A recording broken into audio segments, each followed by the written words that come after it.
Hey guys, Kapper here. Well, today is Thursday, August 1st, 2019. And as you could see and hear, I'm filling up a new watering hole. We're at our Southern Illinois farm, not too far from the house, as a matter of fact. So this is a high-risk watering hole as far as if it's going to hold or not the first try.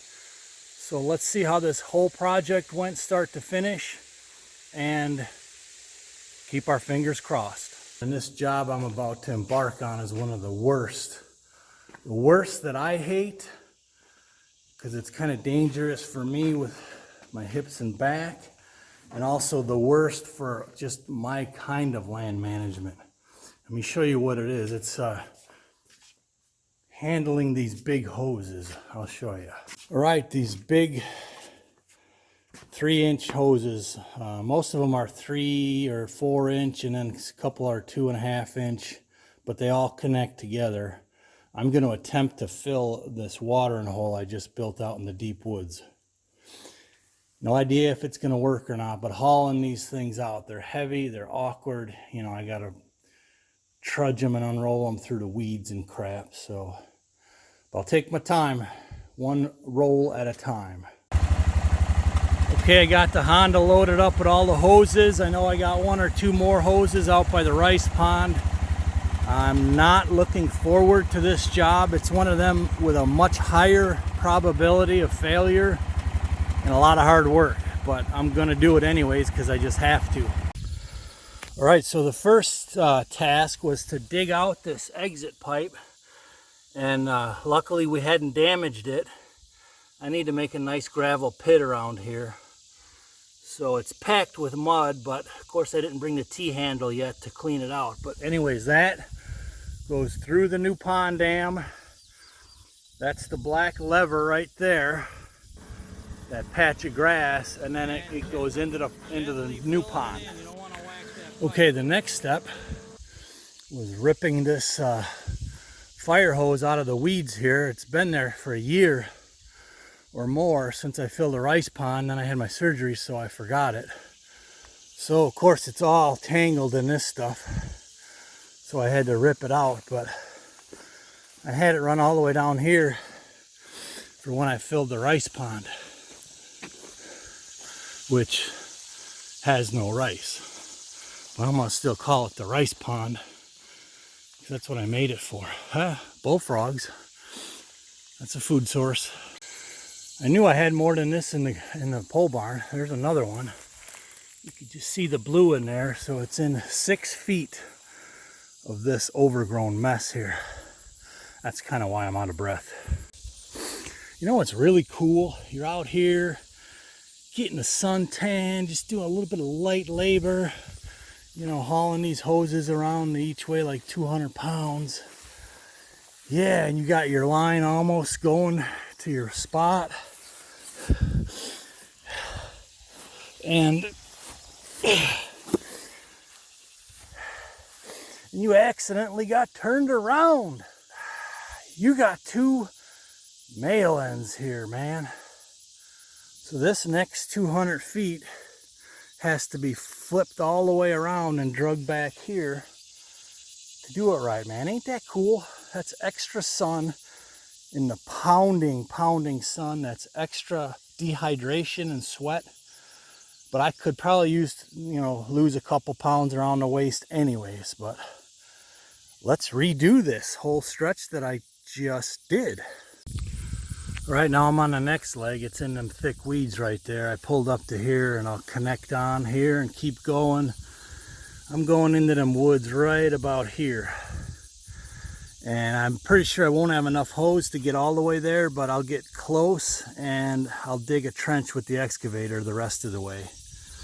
And I know some people might say, why don't you use the 4-wheeler to unroll the hoses and that? Well, the problem is these things they're tough, but they're not that tough to the power of a 4-wheeler. You know, there's kind of stumps and snags and all that stuff in here, sticks, you know, trees sticking up, because this used to be woods here, this field. And so if you get it stuck on one of them and you're yanking with the 4-wheeler, you know, you just ruined a $200 section of hose, or a $100 section, whatever it is. It ain't cheap, I'll tell you that. I mean, it's basically fire hose. So we'll plug away. That's a good start. I feel good right now. Oh, I'm in the shade now. I'm getting kind of cranky and ornery. I'm almost there. You can see my deer tower. Here's my next section of hose. Here's the lane that I cut. And then from when that you hit the woods line, it's only about 15-20 yards. All right, taking a break in the shade, listening to 80s music on my Wi-Fi, streaming from that one I put on the peak of the house. And I just tried out the two-wheel differential lock. I was coming in reverse here, and this is kind of a rough road too. I just cut it with the excavator, and I was stuck in a hole, so one rear wheel was spinning. Keep in mind I was going uphill, so I just put the two-wheel rear lock in and walked it right up. So that was cool. I'm really digging this Honda, man. I gotta say that I am digging the Honda.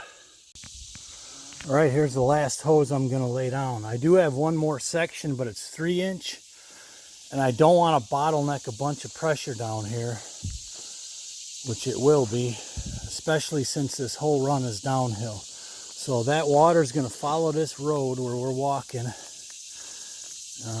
I've done this enough where I can get a good eyeball on where it's going to flow. So it's should come right down into here. And it's going to kind of pool up a little bit right here. But you see that's still going uphill. So then it's going to filter its way down here. And then it's going to come right down in this low spot. And then it's going to go right beyond the pond, right down the road. And the reason I'm not going to put that last hose section on, part of what I just said, but also I don't mind a bunch of silt coming with it this time. So it's going to run down this fresh dirt. It's going to grab a bunch of silt, which just might be the difference on sealing it up. So I just got to cut a little slot right here. Even a hand shovel would probably work, no problem. On second thought, I don't even think I have to make a cut. Looking at my road here, where that dam is, there's a little hump there. So it's probably going to hit that dam and make a hard left right down there. Okay, we go down that way, and I'm going to just follow this hose. Make sure it's pretty flat. And all the connectors are connected. I think I forgot one or two up by the front. I wasn't sure when I was going to connect them all. That's good. And it's got to lay flat too. If you kink it up, man, then that's trouble. Because it's hard to get them out when you got big water pressure on there. Okay, so I need the last piece of equipment that is absolutely necessary, or this watering pond will never ever happen. Let's hope I remember where I put it, because I think I remember where I put it. Because without this, nothing is going to happen. Oh yes, there it is right there. My other friend, BJ, who actually installed the water valve for us, made me a custom handle. Okay, there it is. It's probably 8 feet. I'm going to say it's at least 8 feet long. Okay, so the first test is going to be the valve working properly and me being able to close it again. It's a little bit too tall on the handle, but I think I'll be able to make it work. So first test is to clean out any critters or crap that's going to be in here, in that tube down there. Okay, here we go. I got it.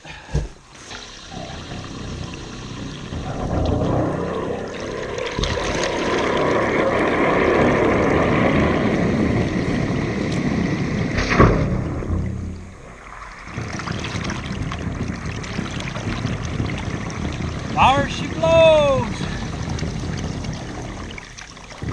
Okay, I got it fired up. You can see the T-handle behind me. So she's rolling. Let's go down the other end and see how my predictions work out. See how we got hardly any water here? These little tiny kinks. If you ain't got it all the way flat, that's what happens. And then you gotta slowly try and work them out. Got a pretty decent leak in that one, but it's locked all the way down, so I'm not gonna mess with it. All right, I'm in the woods, and I'm not gonna lie, this is a frustrating one-man job. This really is a two-man job. But, you know, come next year, if I'm successful and I have real good deer hunting on my own property, it's just because of the hard work. So most of the kinks are out. There's a few small ones. Let's see if I predicted right on how the thing's gonna run. Okay, there she is here. I predicted it was gonna run down the road. Okay. And then I predicted at the bottom here it was gonna kind of pool up just a little. And then I predicted it was gonna take a right turn. Oh, look at that, I'm half right. Only half right. Let me get in there and fix that quick. So remember I said I thought it was gonna cut right over there, but there's so much pressure, it's going, half of it's going over that hump. So let's fix that right here. All right, I forgot to shovel, so now I'm wasting water. Had to climb back up the hill and hurry up and go back for the shovel and go back and refix it. Okay, I got all the water refunneled. I was about 95% right. It came down and I predicted it was going to go in on its own, and 2/3 of it went in, but 1/3 kept this way. So I was pretty dang close on the eyeball. So now it's fingers crossed. See if we're going to get lucky on this one or the usual. Got to work 5 times harder at it than you hope to, you know. Yes, we're filling. Oh, I could finally relax a little bit. I'm down basically in the water hole here. It's going to fill fast, there's no doubt, with that volume coming in, but it's just going to be a matter of how it seals up, if it seals up. So, I'm going to go drink some Gatorade and sit in the shade for a little bit.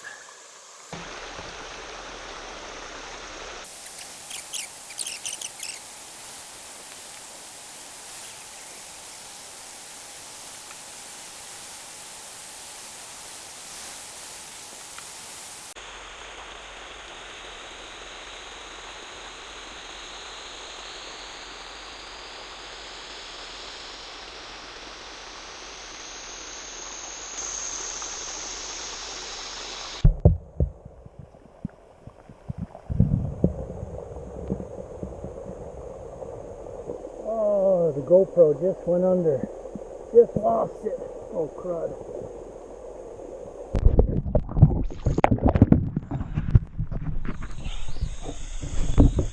Okay, it's 12:11 right now. She's filling up nice and fast. It's a good start. I mean, it's not like it's just sucking straight into the ground.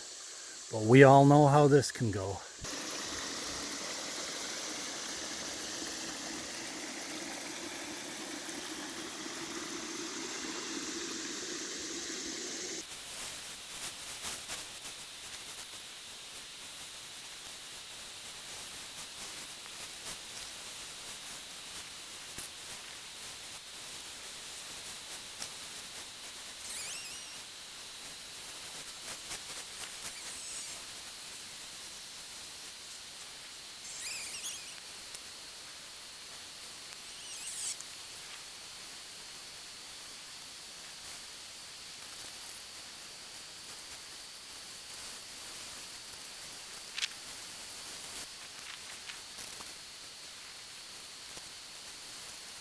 And another thing that I did, which I try to do for every pond, is I build a ramp going down in.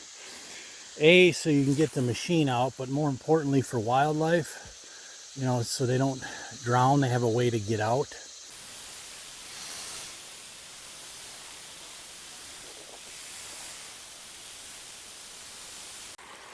Okay, here we are, 12:57 p.m. It's been running about an hour and it's almost full. I'm gonna fill it pretty much to the brim and then Just see how it seals in. I mean, it's gonna suck down no matter what. But obviously, sealing itself and all this dry clay absorbing is much different than a huge leak. I'm up on the pond dam here, the new one, and I don't see any trails of water down here, which is a really good step number one. So I'm getting ready to turn the water off and leave it sit overnight. But I'd say right now, from where I'm standing here across, that's probably 22 feet across.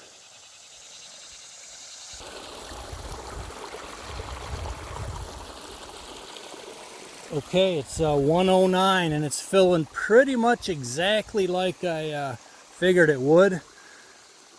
Looks like the lowest spot's going to be somewhere right in here. Again, I didn't have a laser, but I did have my cell phone app, that bubble level, which is really slick. So, all right, and there we have it for today. I'm going to shut it off here pretty quick. It looks absolutely beautiful right now, but we'll see in 24 hours what's going to happen. So thanks for sticking with us. All right, there's my waterline marker, a double stack rock. So stay tuned.